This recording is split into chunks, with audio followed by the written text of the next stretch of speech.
going on, everybody? Welcome back to the channel. My name is Justin. Merry Christmas. I hope you all are having a fantastic holiday. I hope you and your friends and your family are all doing well. I hope you ate some good food, got everything you wanted, and you're having an amazing day. Thank you so much for clicking on this video. Now, initially, I hadn't planned on shooting a video or a review or anything at all, really, but I watched one of my favorite movies earlier, and I was really inspired to talk about it with you guys. Today, we are going to be talking about the 1988 movie Scrooged. I feel like every year we talk about a lot of the classic Christmas movies, A Christmas Story, Christmas Vacation, and all of those type of films. And for some reason or another, Scrooged has kind of been lost in the shuffle, and I want to change that. I want to get people talking about Scrooge. If you haven't seen it, it was directed by Richard Donner and stars Bill Murray alongside Buster Poindexter, Carol Kane, John Forsythe, Bob Goldthwait, a fantastic cast. Released in 1988, was directed by Richard Donner. Now, at this time, Richard Donner was coming off Lethal Weapon and The Goonies,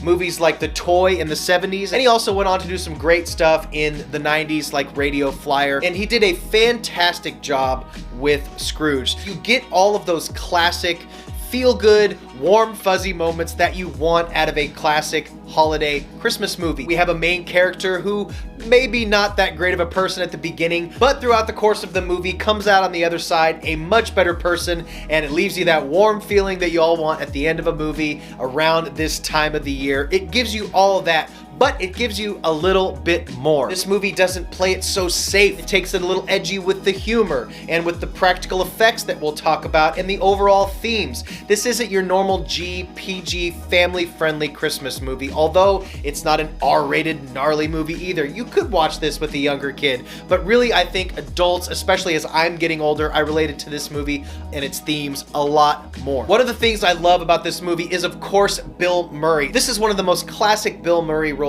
of all time, and what I love about Richard Donner's direction, he's not a super flashy director. When you go back to movies like Lethal Weapon and The Goonies, these are bigger budget pictures, but there's not a lot of super fancy camera work. He points his camera at the actors and just lets them do their thing, and do his thing Bill Murray does in this movie. I feel like there's a lot of improvisation on the screen. You just get a top-notch Bill Murray performance. Bill Murray's character plays Frank Cross. He's the asshole president of fictional cable network IBC. The movie centers around him as he produces a live New Year's Eve television special. He's firing people like crazy. He's being disrespectful to everybody, just being generally nasty to everyone he comes in contact, including the poor Bobcat Goldthwait, who he fires, and he tries to set a record to see how quickly he can fire him, to him being on the curb and desolate. He's such an asshole to everybody he meets in this movie, but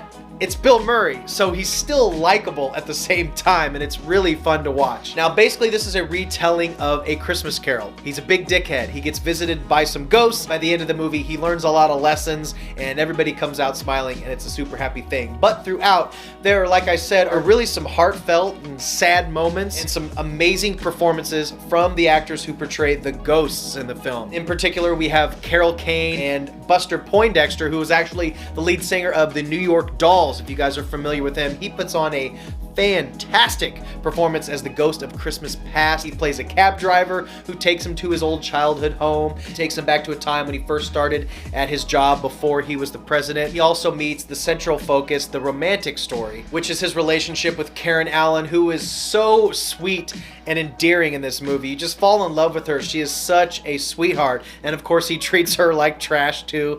Unfortunately, that's just his character. Another standout performance is Carol Kane as the ghost of Christmas Present. She is absolutely hilarious. You might remember Carol Kane from Princess Bride. She played along opposite Billy Crystal, the little like witch doctors who are arguing with each other. Liar!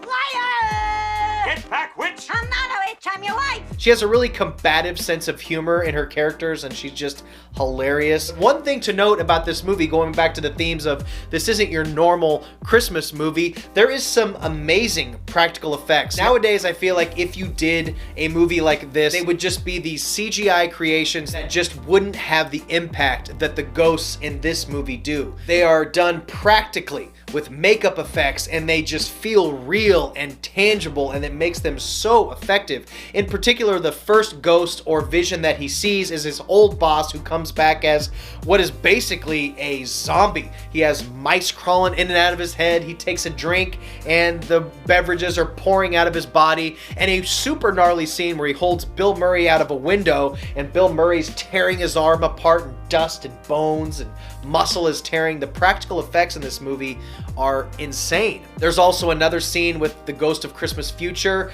which is kind of a Grim Reaper character, and he kind of rips his cloak open, and there's practical effects that looks like something out of Hellraiser or Nightmare on Elm Street. You know, I could go on and on about this movie forever, but it's basically a retelling of Scrooge, the Christmas Carol story. You kind of know the basic plot, but they really did a fantastic job with casting, performances, effects, and it's just a really perfect movie to watch this time of the year, and a movie that I don't see enough people talk about. So if you've not seen Scrooged, please go out and see this movie. You will absolutely love it, especially horror fans. And if you are a fan, let me know your favorite characters, your favorite actors, your favorite scenes from the movie, because the movie is just beginning to end packed with amazing scenes. So definitely go out and see Scrooge, and if it's been a while since you've seen it, definitely give it a rewatch. Guys, thank you so much for clicking on this video. Merry Christmas, stay weird, and I'll see you next time. Bye. I love movies. Gosh, I love movies. I love watching them, and I love making them.